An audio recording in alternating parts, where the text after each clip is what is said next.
Please repeat.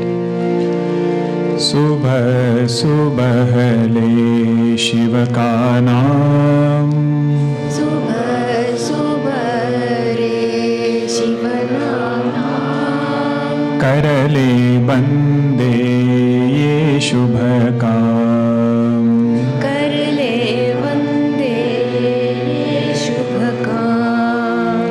सुबह सुबह ले शिव का नाम, सुबह सुबह ले शिव का नाम, शिव आएंगे तेरे काम, शिव आएंगे तेरे काम। ओम नमः शिवाय, ओम नमः शिवाय, ओम नमः शिवाय, ओम नमः शिवाय।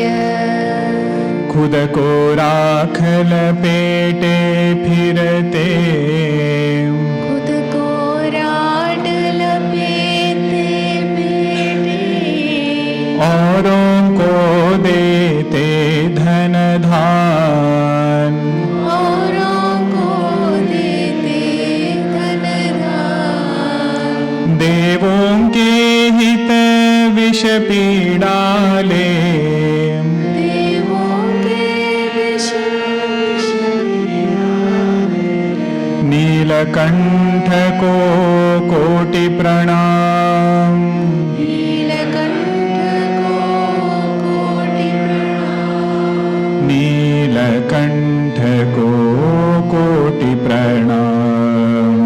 नीलकंठ को कोटि प्रणाम।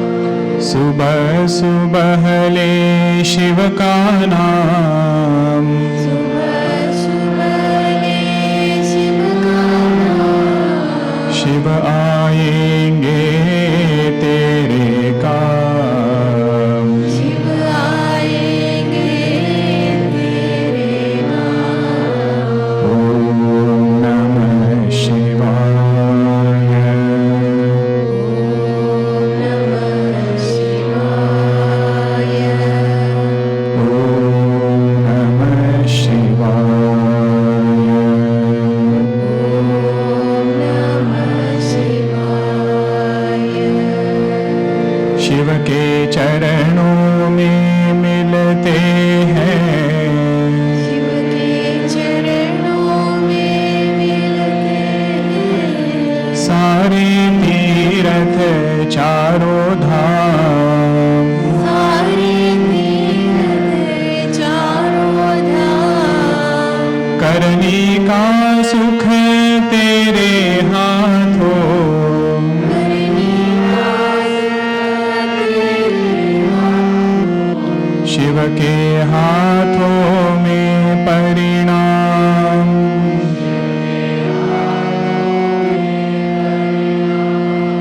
शिव के हाथों में परिणाम।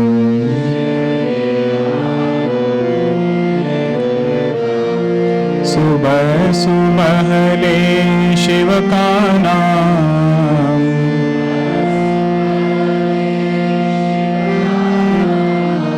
शिव आएंगे तेरे काम,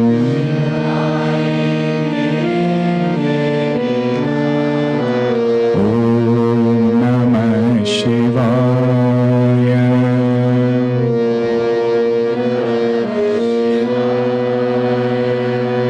ओम नमः शिवाय,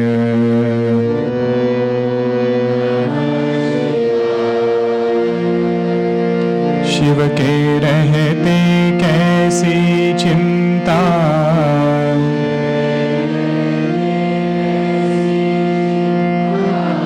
साथ रहे प्रभु आठों याम,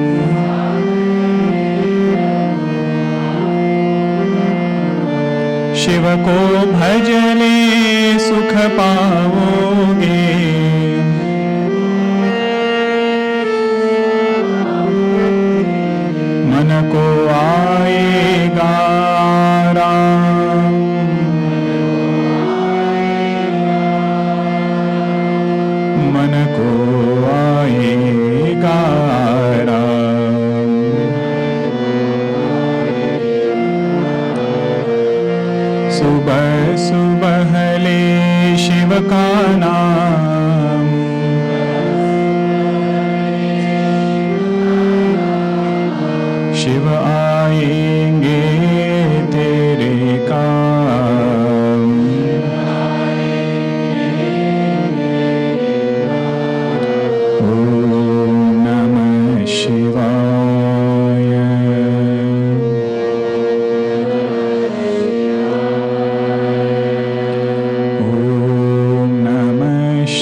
Om Har Har Namah Parvati Pataye.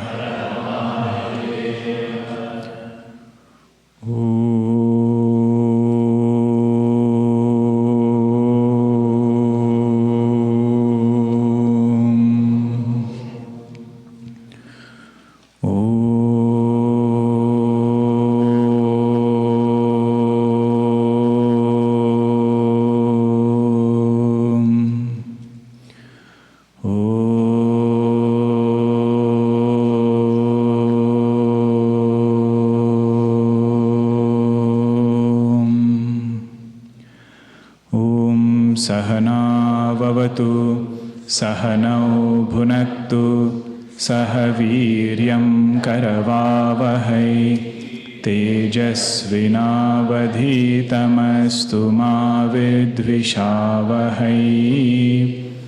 Om Shanti Shanti Shanti Samastajana Kalyane Niratam Karunamayam Namami Chinmayam Devam Satgurum Brahmavidvaram Satgurum Brahmavidvaram. In our life, there are few things which are indispensable. It is something which has made us come out on a quest. Several things that we are doing ultimately leads to these indispensable things. The first thing is ashraya. Ashraya means where do we seek support during ups and downs in our life. If you want an English word for ashraya, what is my go-to place? Whenever things are little difficult, where do I seek support? Nobody can live their life without ashraya. We seek different supports. That is what makes us different in our personality, our quest. Somebody might seek support in another person. You say, I know this person, he is very powerful. Whenever I need help, I can go to him, he will help. Somebody will seek support in wealth. As long as wealth is good, I feel I am secure. Somebody might seek support in position. He says, as long as I have position intact, everything is good. Nobody can live without ashraya. So the first pursuit, indispensable thing in life is ashraya. Second thing that we all need in life is rasa. Rasa means joy. If life becomes nirasa, nirasa means devoid of joy. Every day seems like we are dragging ourselves.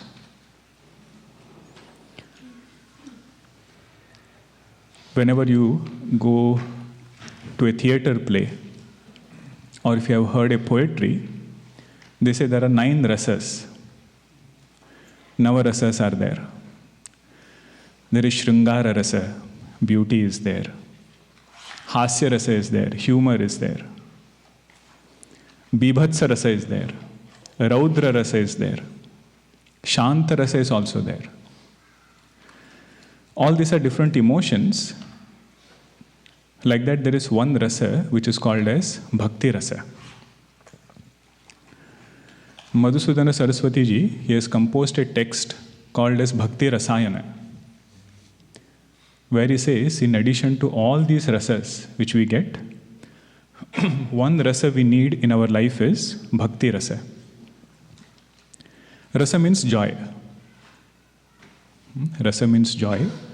We all need this rasa. What is the first thing that we need? Ashraya. Second thing we need is rasa. Third thing we need is shanti, peace.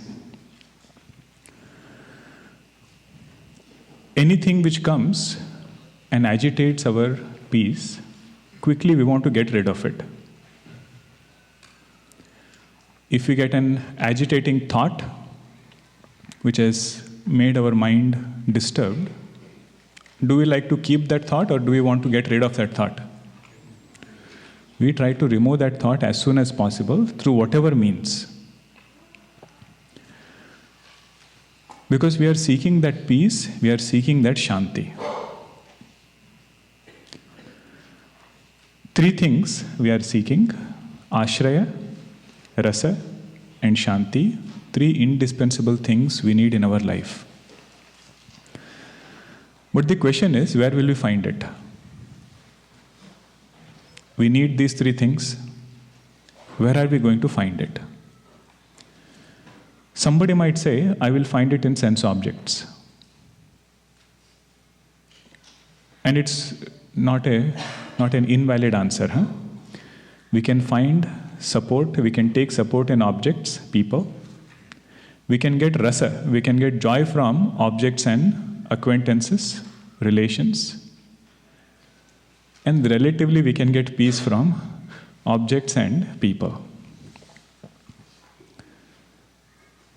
But whole Bhakti Shastra is to tell us that there is a superior source from which we can get all these three things in a way that our life can become cheerful and happy.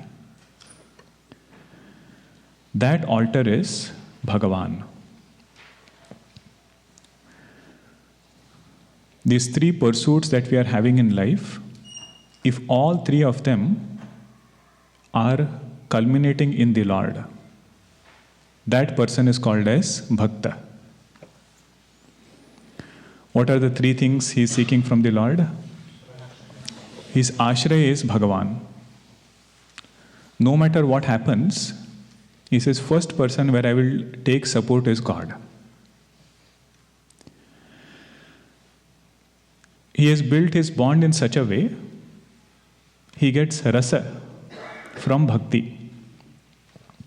Whenever mind becomes quietened, there is rasa. One verse will come in Shiva Mahimnah stotram. He says, whenever mind becomes quietened, there are tears of joy.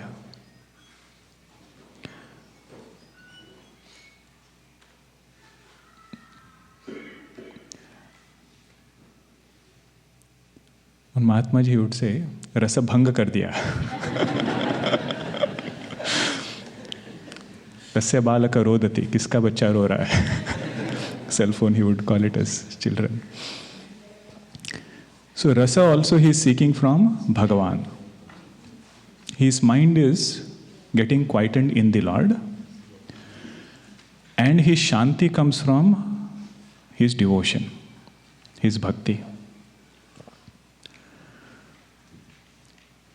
The reason we are discussing this is Shiva Mahimnah stotram will give us a glimpse into how to get ashraya, how to get rasa, how to get shanti in Bhagavan. It is such a powerful stotram, even if you chant it without any meaning, without looking at any other thing, just chanting itself gives joy. Sometimes the efficacy of a thing is known by looking at how widely this is chanted. So, for example, there is different Advaita Vedanta monasteries where the ritual part of it is very minimal.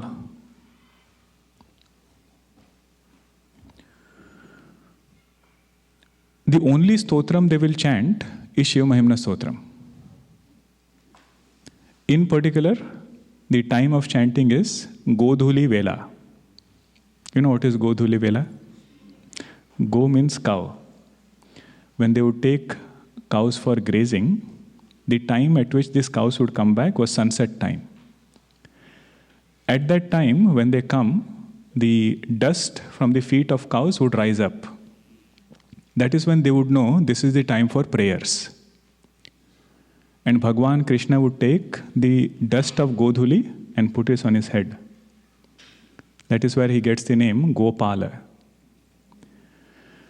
So Godhuli Vela, the one who chants the Shiva Mahimnah stotram, whatever they are seeking in life, the stotram says they will be blessed with that thing by the grace of Bhagwan Shiva.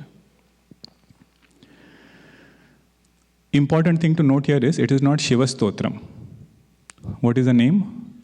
Shiva Mahimnah stotram. Mahimna means glory. What is the greatness of Lord Shiva? Who will tell us? He says somebody like Pushpadanta Acharya, who is the one who has composed this stotram.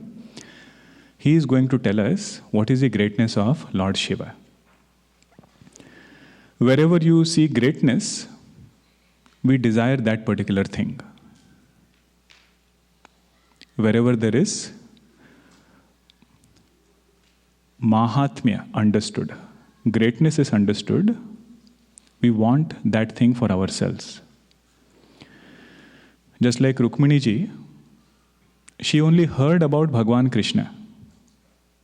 When she wrote the letter that Bhagwan, please come and take me, she had not even seen Bhagwan Krishna. You all know that story, right? She says, just by Shravanam, I made your Varanam. Just by listening to your nature, I chose you exclusively. But what is his nature like? That is described in Shiva Mahimnah Stotram. 44 verses, 43 verses are there. Very simple stotram. But with every verse of it, some subtle point is indicated, such that our mind can turn towards Bhagavan. And if you know the meaning of it and you chant, the rasa is more. If you know the gist of it and you chant it, rasa is even greater. You know, there is one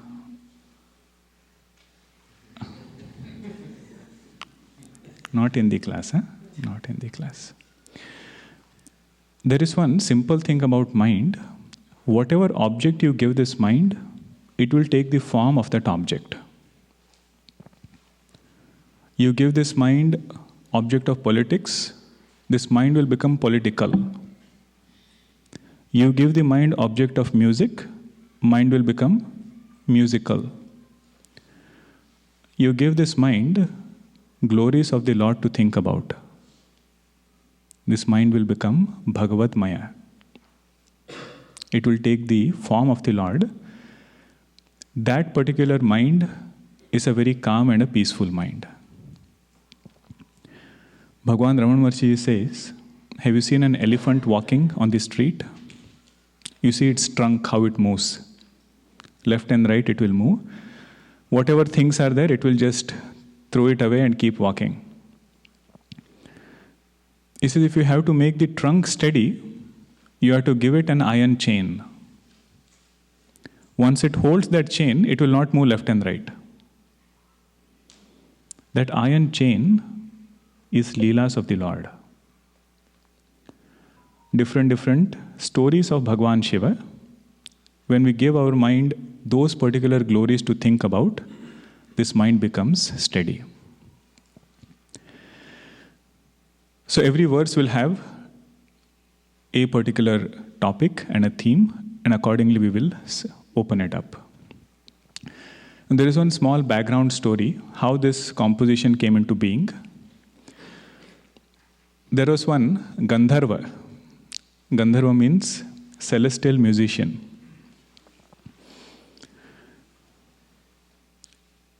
He was a great devotee of Lord Shiva, and he had the power of becoming invisible.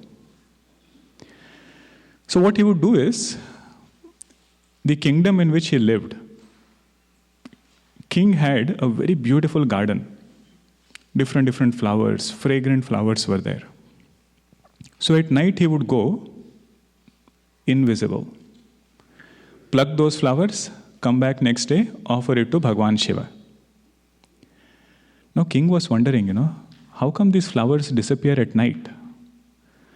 He put 2 guards for that garden. He'd catch if anybody comes. Nothing worked. Put few more guards, nothing worked. Finally, what he did is, on Lord Shiva, you put Gangajal, you put Bilva Patra. That Bilva Patra, after you have offered, is called as Nirmalya. Nirmalya. Tyajet ajnana nirmalyam soham bhavena pujayet. You have one mantra which comes in the rituals. So that Nirmalya of the Lord, that he put on the path towards the garden. On the path which led to the garden, this king got that Nirmalya and he put it down. And Pushpadanta Acharya, just like any other day, he came, started walking towards the garden, invisible. And right when he stepped on that Nirmalya, his power to become invisible was withdrawn. And suddenly he became just like any ordinary person, not a Gandharva anymore. And the guards come to catch him. Now when he sees that, out of devotion, he calls on to Bhagwan Shiva. And that calling to the Lord is called as Shiva Mahimnah stotram. And at the very end of the stotram it is said, whatever powers he had lost, everything got it back. Means the efficacy of this stotram is such, the result is immediate.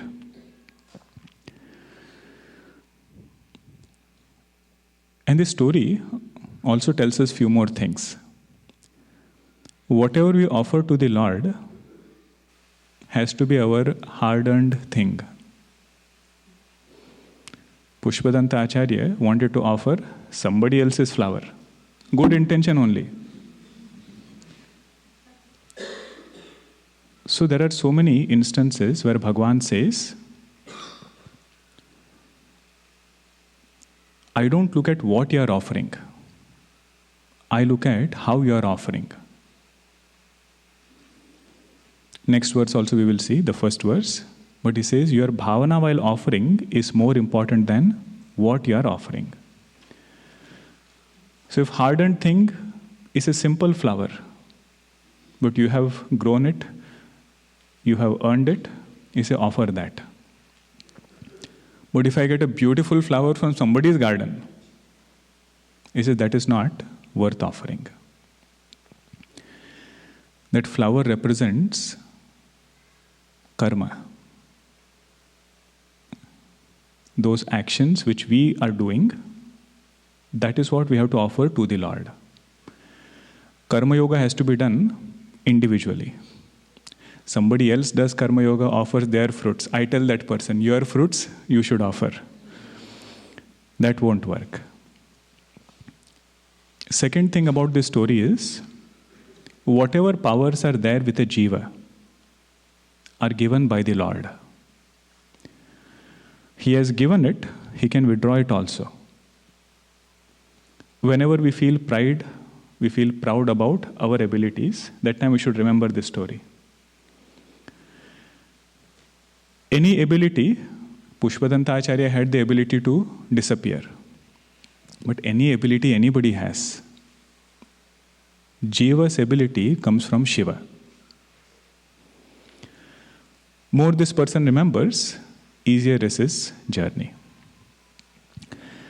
So with this much introduction, let us chant the first verse. All of you have the books. So if you see the page 4 of the book, the first page, do you see something in Sanskrit on top? Okay, that is the verse. Do you see one more line on top of it, which says, verse number 1, everything becomes perfect when offered to the Lord? That is the gist of the verse. Okay, what is the main point communicated? That is in one line. Then you have the Devanagari. After that you have transliteration. Those are not comfortable with Devanagari, transliteration. After that you have word by word meaning. Okay, that is just based on how the verse is. So Mahimnah, Param, Te, Param, Avidushah. Every word has been split and meaning of that verse, of that word is available. After that you see something, another Sanskrit, that is called as Anvaya. In Sanskrit, it doesn't matter how your verb and noun is placed. Ramaha vanam gacchati. You can also say gacchati vanam Ramaha. Gacchati vanam Ramaha is also correct. Ramaha vanam gacchati is also correct. But to understand, if you say Ramaha vanam gacchati, it is easier. Rama goes to the forest. So that rearranging of words is called as Anvaya.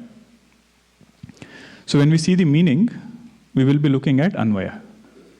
When we are chanting, we'll be chanting the verse. Okay? To directly do Anvaya while chanting the verse is not easy. See, Shiva Mahimnah stotram is composed by a Gandharva. You think in Manushya Loka Sanskrit is difficult? See Gandharva Loka. It's even more difficult. All words, the verbs which are used are not straightforward. Okay? Then after that is the paragraph meaning.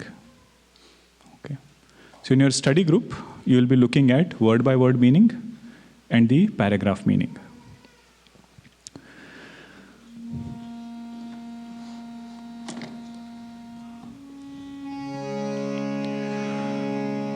Please repeat. Mahimnah param te parama vidusho yadya sadrushi. Mahimnah param te parama vidusho yadya sadrushi.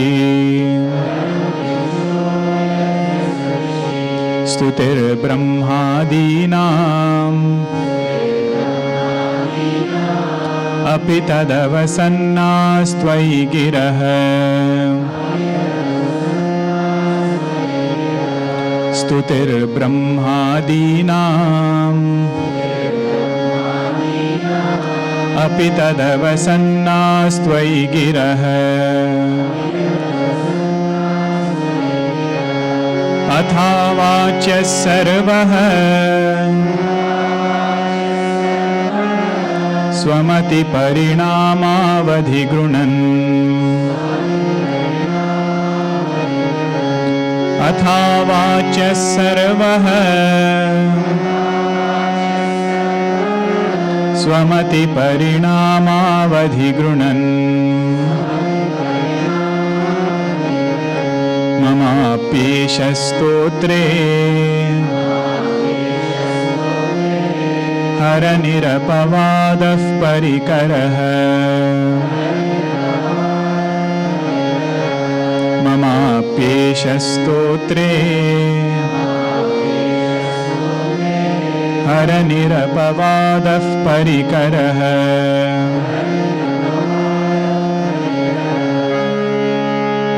Are chanting so nicely. Shall we chant together? Mahimnah param te parama vidusho yadya sadrushi. Stutir brahmadinam api tadavasannastvai girah. Athavachya sarvah swamati parinamavadhigrunan. ममाप्येष स्तोत्रे हरनिरपवादः परिकरः.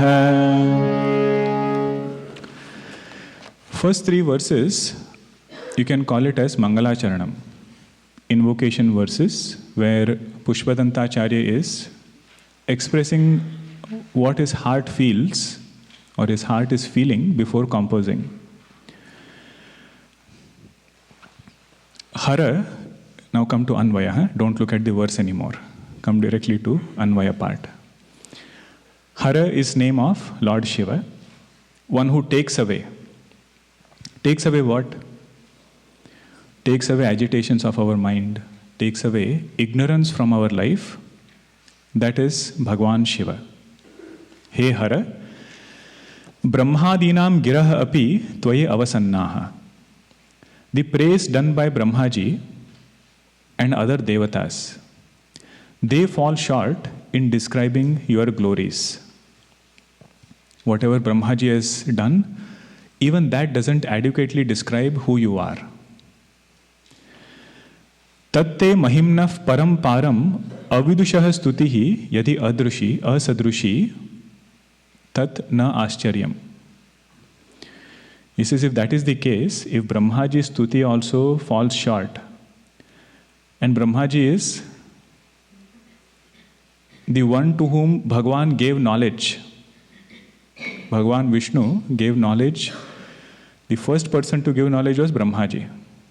And the stuti that such Brahmaji does, if it falls short, then an ignorant person like me, what I am composing, if it falls short in describing you, it is not surprising. And on the other hand, he says, Atha swamati parinama avadhi grunan swamati parinamavadhi grunan sarvah avachya. On the other hand, if based on our own abilities, whatever God has blessed us with, if with those abilities we are praising you, whenever we do this, it is said that thing becomes blemishless. If that is the case, then this effort of mine is also blemishless. Mama api stotre eshah parikaraha nirapavadaha. Two things he pointed out. One thing he said, if Brahmaji's stuti is falling short, then the stuti that an ignorant person like me does, if it falls short, it is not surprising. So I have no pressure. I will just do my best ability. But the uniqueness is, whoever does his best, remembering the Lord, that particular work becomes blemishless. He says, if that is the case, then this effort of mine is also blemishless.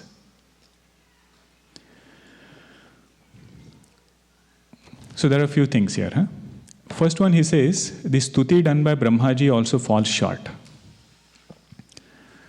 Really speaking, you can praise somebody only when you know that person fully. Sometimes when they introduce you in any program, your heartbeat goes up. You don't know what they are going to say about you. And if you sometimes don't introduce the way that person is, then you're actually not introducing or doing good to that person. Somebody got Bharat Ratna, and you see here is Padma Bhushan so and so. Although Padma Bhushan is a title, but you are not describing him the way he is. Like that, Pushpadanta Acharya says, Bhagwan is indescribable. His glories are such, nobody can tell this is how Bhagwan is. To say that, the one saying should be greater than Bhagwan. To say, I know God fully, this person has to be greater than God to know him fully. That's why Gurudev has a nice quote. He says, God defined is God defiled. So to say that I don't know Bhagwan fully is actually an ornamentation. It is not a defect. Bhushanam natu dushanam. So with that bhavana, he says, I am going to praise Bhagwan. But here he says, Bhagwan, your nature is very interesting. You express as Nirguna, you express as Saguna. Nirguna means what? Without any attributes. Saguna means with attributes. If I try to describe you without attributes, the one who is describing dissolves. That is the beauty of Nirguna. You cannot remain separate from Nirguna and describe Nirguna.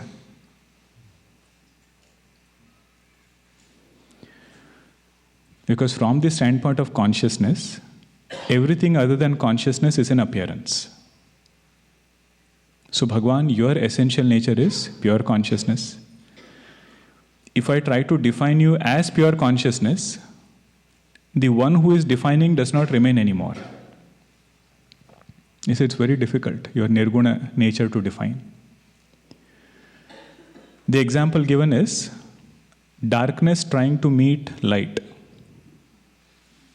Darkness goes with a torch to meet light. The moment it meets light, it doesn't remain anymore.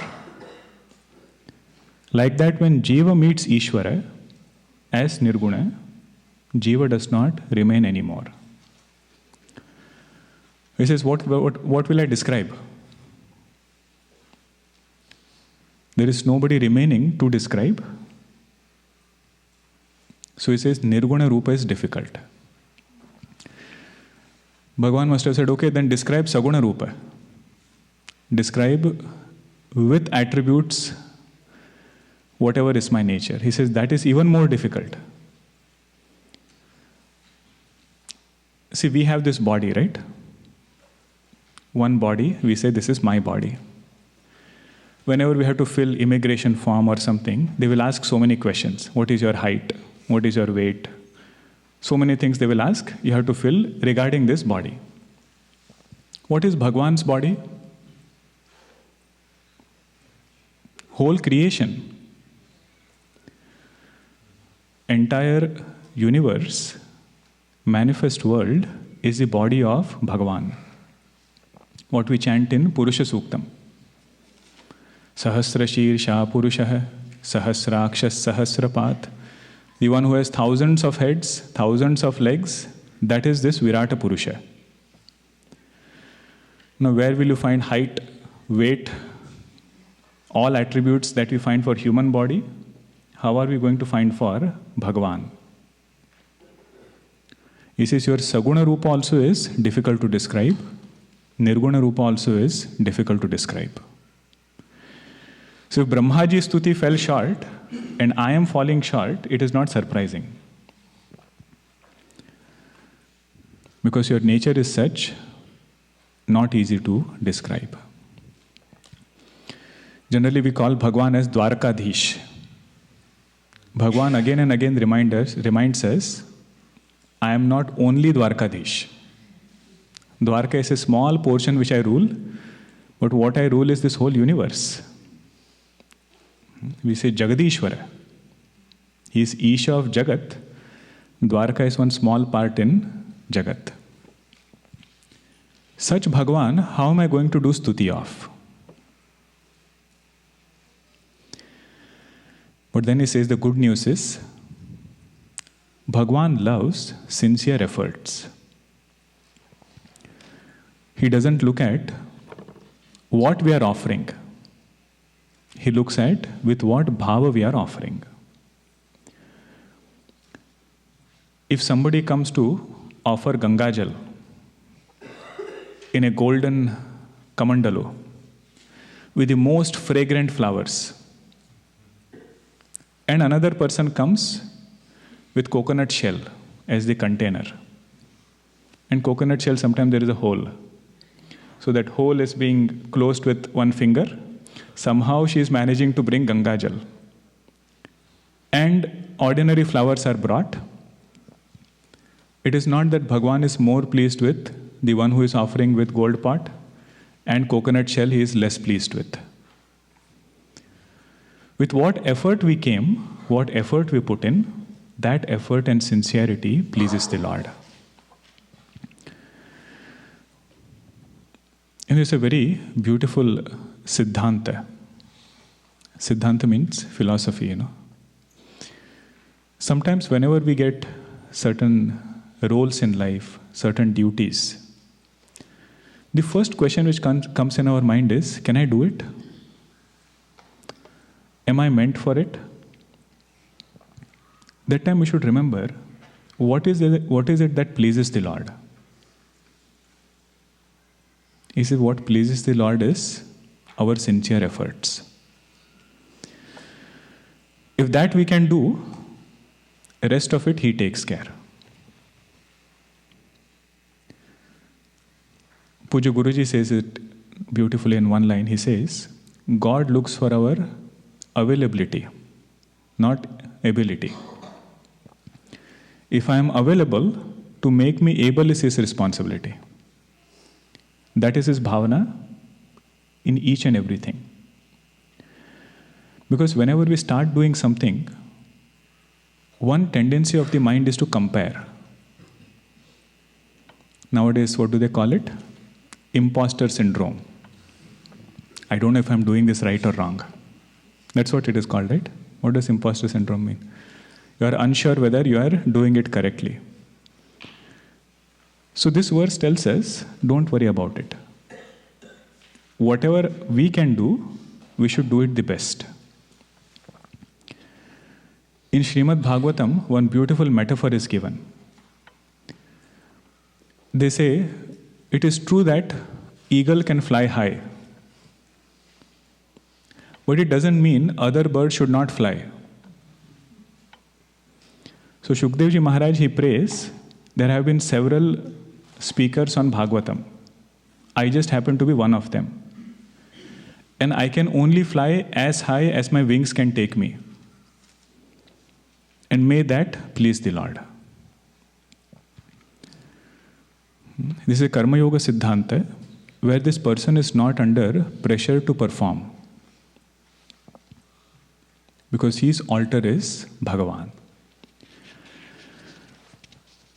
So this is the first Mangalacharanam, where he says, I am putting forth sincere effort, may that effort please the Lord.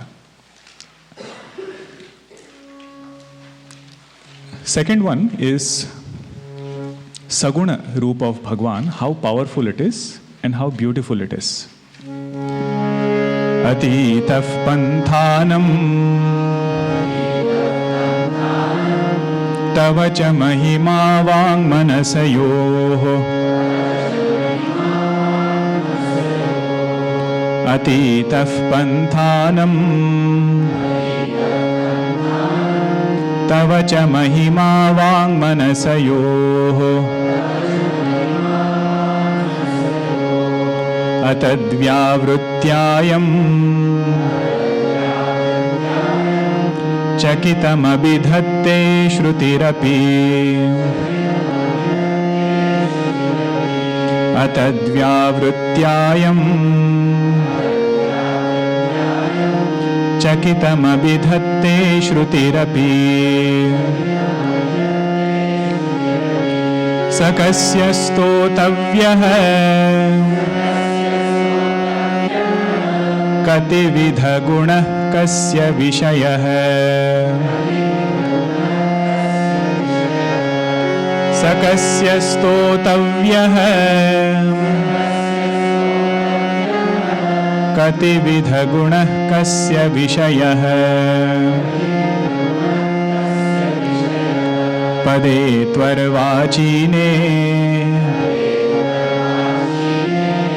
patati namanah kasya navachah pade tvarvachine patati namanah kasya navachah. Together. Atitaf panthanam tava cha mahima vang manasayoh atadvyavrutyayam chakitam abhidhatte shrutirapi sakasya stotavyah kati vidha guna kasya vishayah pade tvarvachine patati namanah kasya navachah. Bhagwan's essential nature is pure consciousness. In Sanatana Dharma, whenever we say God, essential nature of God is consciousness. These are Vedanta or Hinduism 101. Huh? When we say God, what do we mean by God? Essentially is that pure consciousness. That consciousness, when it identifies with Maya, identifies with three gunas of Maya, Sattva, Rajas and Tamas. Along with that guna, that same consciousness becomes Saguna. By itself it is Nirguna. Along with Maya it is Saguna.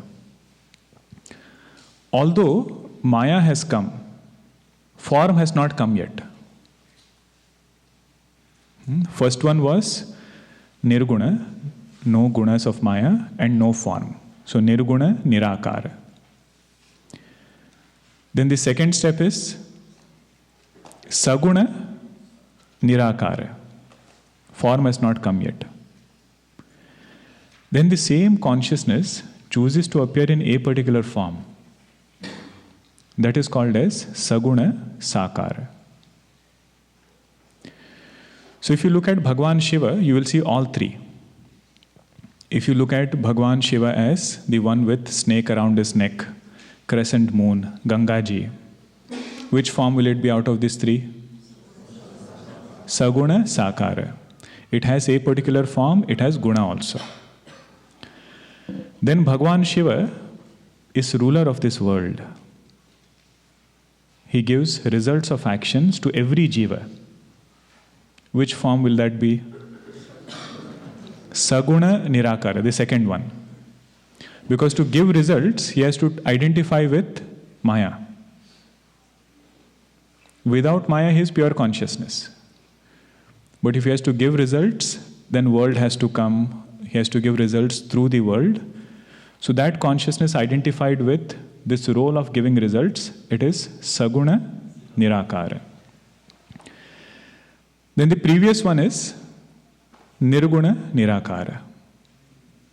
So Bhagwan Shiva as pure consciousness, Shiva Tattva. That will be which one? Nirguna Nirakara. No conditionings of Maya and no form. Now this particular verse says, the first two lines of the verse, they are praising Nirguna Nirakara. Just mark that much. Later we will see the Anvaya. First two verses are Nirguna Nirakara. Third line is praising Saguna Nirakara.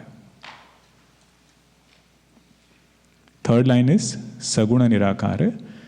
Last line is praising Saguna Sakara. Last line is praising Saguna Sakara. Now let us look at Anvaya. Tava Mahima Vang Manasayoho Panthanam Atitaha. Your glory as Nirguna. So we should know which glory, huh? So your glory as that pure consciousness, it is beyond the reach of speech and mind. It will never become an object of knowledge. It is that because of which every object is known. Nirguna, Nirakara, that pure consciousness, never becomes an object of mind, never becomes an object of speech. Means we should not feel Brahman is another object out there. Something which is very bright, something which is very blissful. I will go and take it. You say Brahman is not like that. Yam shrutihi api chakitam atadvyavritya abhidatte saha kasya stotavyah. Although pure consciousness is of this nature, all Upanishads, they speak about that same consciousness, but they speak out of fear and surprise. What is the fear? That while describing this consciousness, it should not become another object. Means while you elaborate upon nature of Chaitanya, it should not become like another entity. People should not misunderstand. That is the fear. What is the surprise or wonder? See, we are looking after something or we are searching something which will never become object of speech, which will never be seen through eyes, thought through mind, yet we are seeking it. That itself is a great wonder. Somebody is speaking about such an entity, that also is a wonder. In spite of saying that it is beyond speech, they go on speaking. In spite of saying it is beyond the mind, they go on teaching, and student also says, I have understood. Isn't it a wonder? If it was beyond the mind, how did I understand it? And see, this consciousness, although unseen, it pervades whole universe. Although unseen, it pervades whole universe. That itself is a wonder. Although it pervades whole universe, it is untouched by the universe. That is another wonder. It pervades whole universe, but yet it is untouched by the universe. Even such a thing is there, to fathom it is a wonder.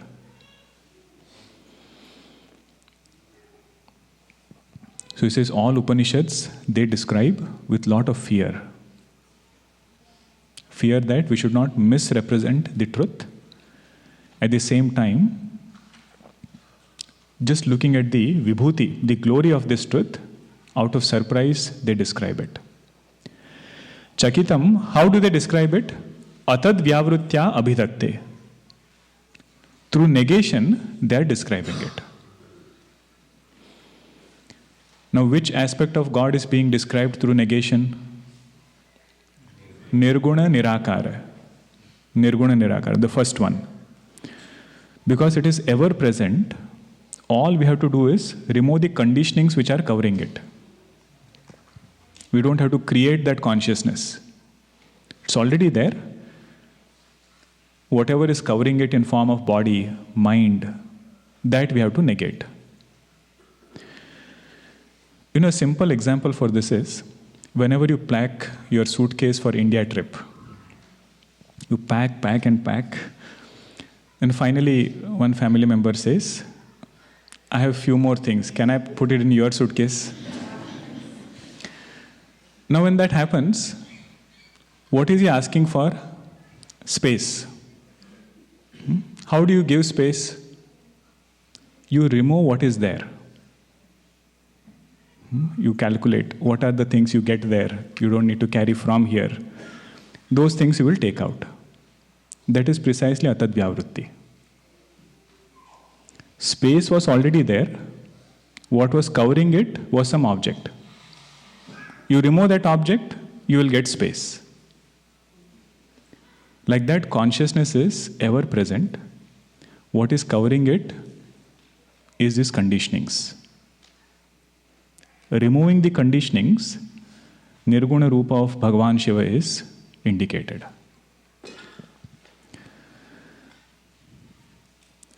Atad vyavrutya abhidatte saha kasya stotavyah.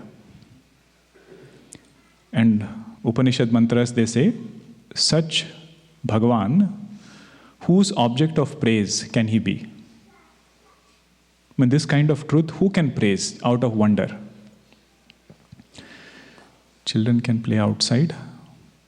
If you are sitting, you have to sit still. I think it's better if you play. Your friends are waiting. Yes. Thank you. Sweet kids, both of them. Whose object of praise can he be? Saha kasya stotavyah. Now, Saguna Nirakara. Kati vidha gunaha. What all different facets are there to Saguna Nirakara of the Lord? Kati vidha gunaha comes in which line? Third line. So third line was Saguna Nirakara. Kasya vishayah, whose object can this Nirguna Brahma become? Third line has one indicator to Nirguna also. Kasya vishaya means whose object can this Nirguna Nirakara Brahma become? But Bhagavan, thankfully, you have your Saguna Sakara form. That is the last line. Arvachine padetu kasya manah na patati vachah na patati. But in this contemporary form of yours as Bhagwan Shiva, with all the Saguna Sakara form, whose mind will not get enchanted and want to sing its glory? Means whatever thing we have seen is beautiful, we want to share it with others. You go to a nice music recital, mesmerizing. When you come back, somebody asks you, where did you go? You will not only say, I went to a music recital. We will also describe how it was. So whatever attracts our mind, we feel like singing its glory. So here he says, your form is such, who will not be tempted to sing your glory? Nirguna Nirakara, not everybody can appreciate. Saguna Nirkara, also everybody cannot appreciate. To look at Bhagwan as all-pervading, the truth which pervades whole universe, not easy to fathom. But he says your form as Saguna Sakara, very easy and enchanting. We hold on to that one form, it will take us to the next.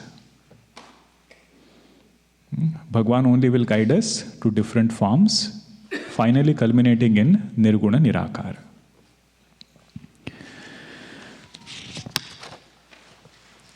Now he says, the greatness of singing Bhagwan's glory is, it brings lot of good merits. Madhuspita vachah paramamamrutam nirmitavatah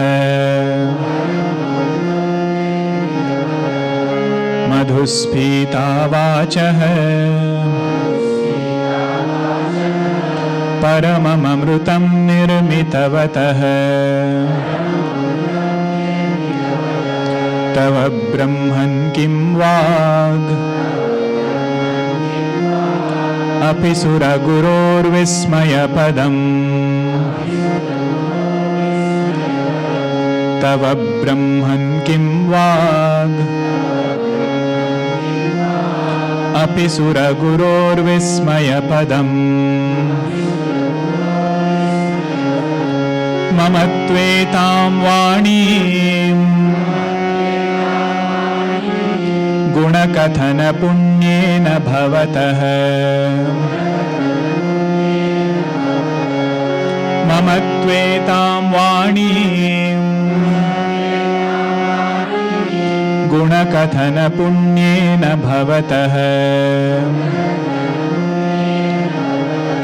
पुनामीत्यर्थेऽस्मिन् पुरमथन बुद्धिर्व्यवसिता पुनामीत्यर्थेऽस्मिन् पुरमथन बुद्धिर्व्यवसिता मधुस्फीता वाचः परमममृतं निर्मितवतः तव ब्रह्मन् किं वागपि सुरगुरोर्विस्मयपदम् ममत्वेतां वाणीं गुणकथनपुण्येन भवतः पुनामीत्यर्थेऽस्मिन् पुरमथन बुद्धिर्व्यवसिता. Hey Brahman, O Supreme Lord, Madhuspitaha paramam amrutam vachaha nirmitavataha tava. You are the one who has manifested the Vedas. Vachaha here refers to the Vedas. Means Vedas have emerged from you. Just like we have breath, which keeps the body alive, which is synonymous with life, like that Vedas are the breath of Bhagavan. Vidyaranya Swamiji, he says this, that Bhagwan's breath is Vedas. Vedas, in simple words, when this creation was brought about, to Brahmaji, a manual was given. How to run this creation, how to be happy in this creation. That manual is called as Vedas.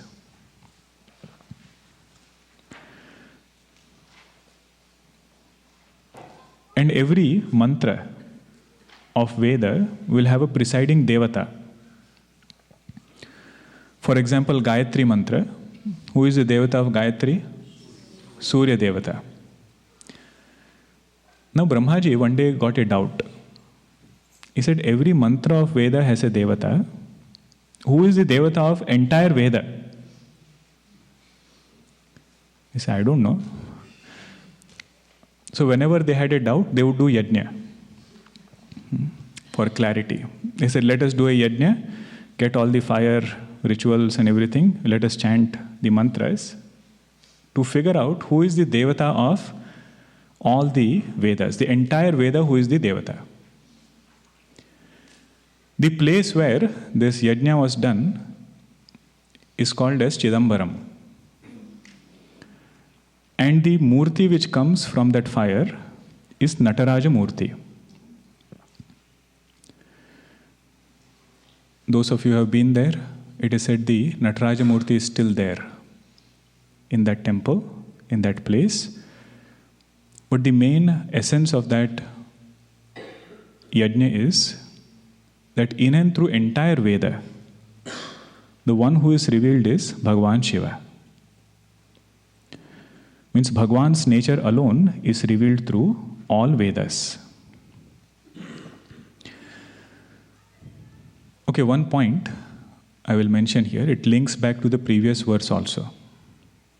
We saw the three natures of Bhagwan, right? First one was Nirguna Nirakara, Saguna Nirkara, Saguna Sakara. See, in Hinduism, sometimes people ask, do you all believe in one God or many gods? Because they see so many forms of God that we worship. And in Balvihar, first thing what they are taught is, Hinduism is monotheistic religion, not polytheistic. True or not? What do we teach them? Monotheistic. So, how come we are worshipping many gods and we are saying we are monotheistic? We say there is only one Ishvara. That consciousness with the conditioning of Maya is only one. Now when it becomes Saguna, we can worship through any form. Because all of it has come from the same primordial cause. You can hold on to a particular effect and worship that cause.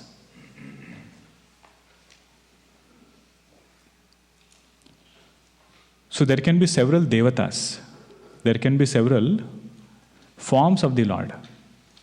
But what we are worshipping through those forms is one and the same. It is just like you say, I am hearing, I am smelling, I am tasting. So many functions are there. But how many people are doing this? Only one person. Effects can be many, but the one who is doing all of that is one.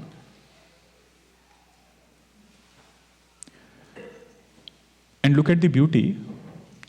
We say you build this bhavana through any altar, you will get the same result. If whole creation is God, mother and father are also God. That is why the statement comes, Matru Devo Bhava, Pitru Devo Bhava. Just like you worship God, if you worship parents, whatever result we will get through Bhagavad Bhakti, same result we will get through Matru Pitru Bhakti. Because the one who is expressing is the same God. Through parents you are worshipping Bhagavan. Sometimes in some religions, when they say we follow one God, what does that imply? He said, our God is supreme. All other gods are little bit down. Means if one comes, others cannot come in.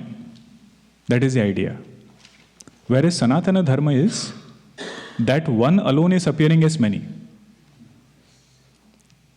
So a sadhaka will not hesitate to bow down in front of God of any religion. And this I am saying with responsibility, not just to make a statement. Ramakrishna Paramahamsa, after he got insight into Advaita Vedanta, Sanatana Dharma, he went and learned many religions, only to find that it was the same truth spoken about in different ways. And this is just to appreciate the large-heartedness and the clarity of concept. We should be firm in our religion. We should be clear in our concepts. When it comes to acceptance, you say we accept all altars.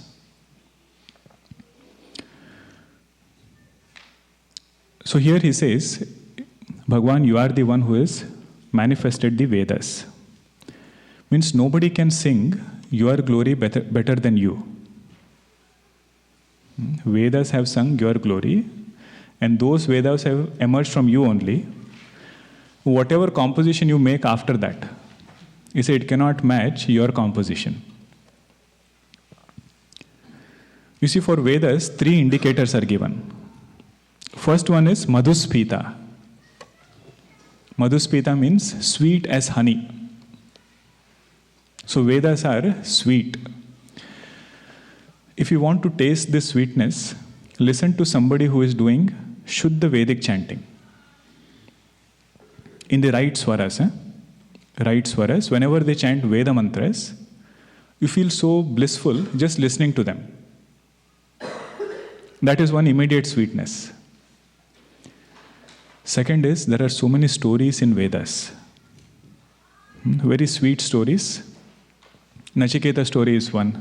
Kathopanishad, we are seeing that. Several other Upanishads also, you will find different stories. And another sweetness is metaphors. Different unique metaphors will come. I'll mention one. You can think of more. Some Upanishad, all of us must have studied somewhere. Have you all heard about the 2 birds? On one tree, there are 2 birds sitting. One is experiencing results of actions. Another one is observing it. You see, that is Ahankara and Atma.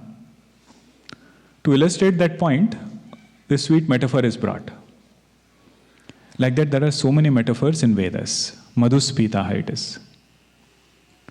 Second adjective given is Paramam. Paramam means those who have reverence for Vedas. They look upon it as valid means of knowledge. They don't read it as a book. I have some time, let me read some Upanishad. Not in that way. They look at it as vision of life. They read with lot of faith. Then the adjective for Veda for them becomes Paramam. And if you read Vedas in that way, we will get the third adjective, Amrutam.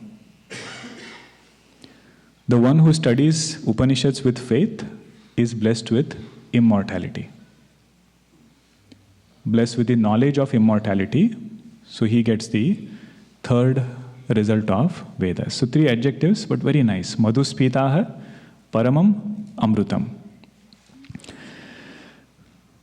He Puramathana, O destroyer of Tripurasura, Bhavatah guna katana punyena tu etam vanim punami iti asmin arthe mama buddhihi vyavasita.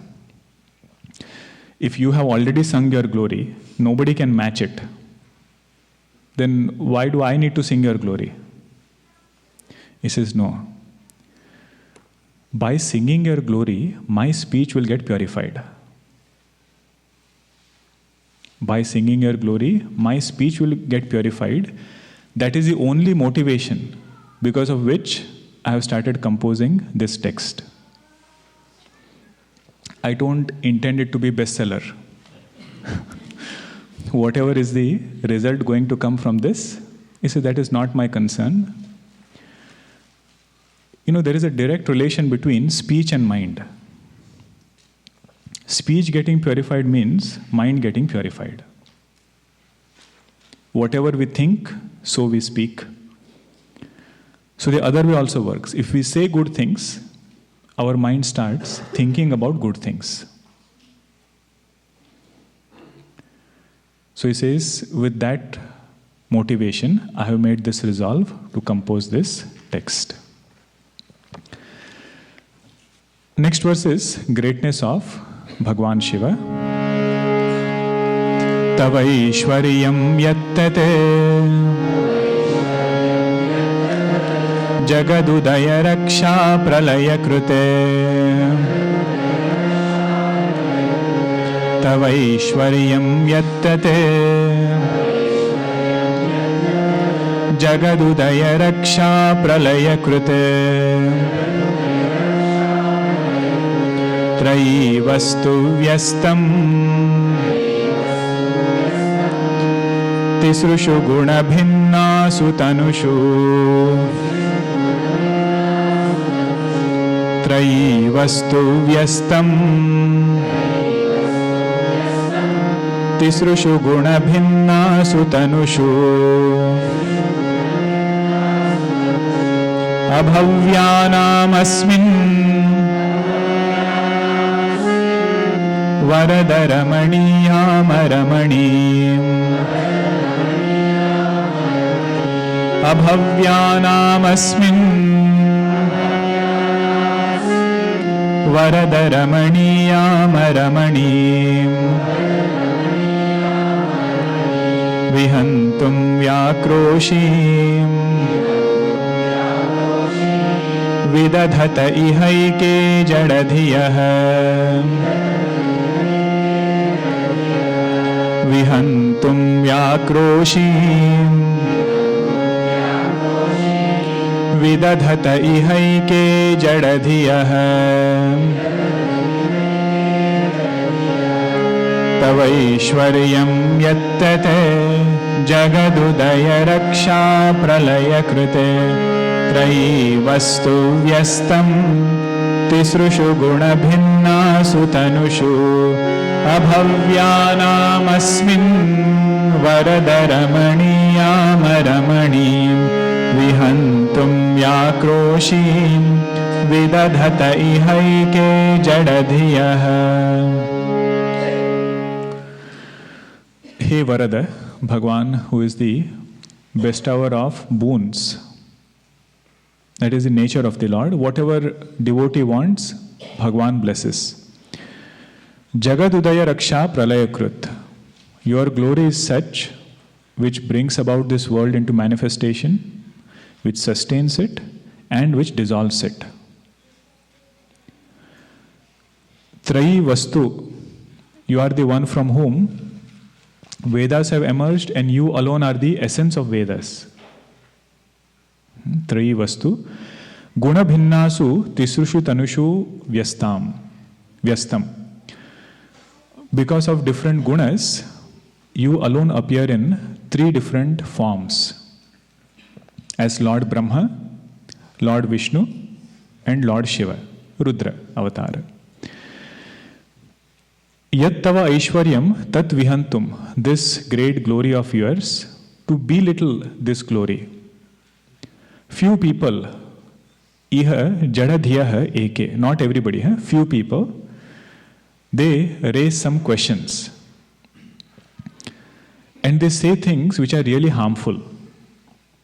Means for a sadhaka, it will confuse them.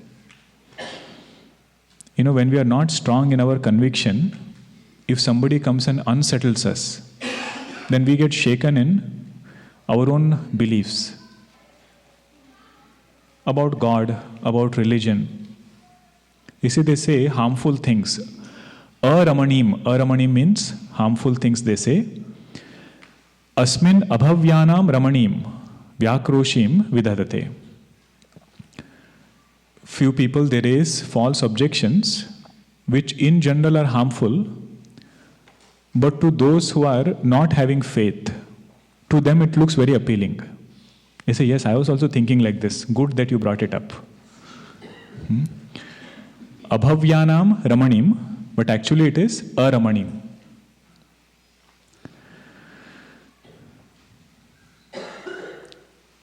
So there are many people who raise these kind of false objections. Here there are 2 points which we have to note. Same Lord appears as Brahma, Vishnu and Maheshvara. Or infinite deities, they are not different deities. In essence, it is one Ishvara, appearing as different because of role that he is playing. Gurudev gives a very beautiful example. He says, if there is a sculptor chipping off pieces to make a statue, one person looks at it and says, he is creating a statue. Second person looks at him and says, he is protecting the stone which needs to be protected. He is protecting that part of the statue which needs to be protected. Third person looks at it and says, he is chipping off what is not needed. So Gurudev would ask, how many sculptors are there?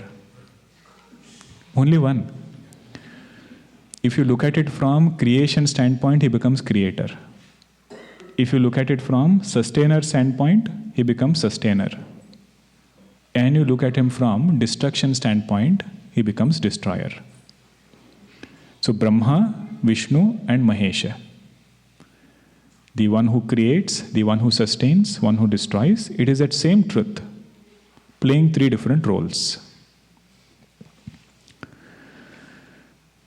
But when we don't appreciate this, when we don't appreciate Bhagwan's glory, the adjective given for those people are abhavya. Abhavya means one who says, only when I understand fully, I will believe it. I need logical conviction. I will not take anything on faith. But it's interesting, so many other things we don't demand detailed information. See, right now we are able to see, do we say that only when I understand ophthalmology, I will believe that I have eyes and I can see? He says, no, the very fact I can see shows I have eyes. If I want, I can go and get more knowledge. So first step is starting with faith, that if you are seeing something, eyes have to be there. Like that, he sees creation running with cosmic laws. He says that alone is sufficient to understand there has to be somebody who is governing it. If creation looks too abstract, we should look at our life. Whatever has happened in the past so far, how much has been our contribution in deciding the outcome, and how much has been intervention? Okay, if past looks, oh, I only did things, look at future. Look at future, whatever we are planning today. How many things can we say, I know for sure this is the result which is going to come? The one who is going to decide, that is Bhagavan. I had read a nice anecdote. There was a big orphanage. And one lady, she was managing it so well. Everything she was taking care of, 100 things on her mind. Somebody asked her, don't you get stressed? She said, I have a understanding with God. I will work, you worry. Both I will not do. Work I will do, worrying part you do. That is a true test of devotion. How are we able to handle ups and downs? How are we able to handle ups and downs? More this person has faith, greater is his ability. Okay, so we'll pause here. More will continue in the next session. So in your study group, please go word by word. It might happen that as we move forward, I might not even do word by word. This is a T20 match, 43 verses, 7 classes. And that's why we have given you the book. Take your time just to go word by word. Om Purnamada Purnamidam Purnat Purnamudachyate Purnasya Purnamadaya Purnameva Vashishyate Om Shanti Shanti Shanti Harihi Om Shri Gurubhyo Namaha Harihi Om.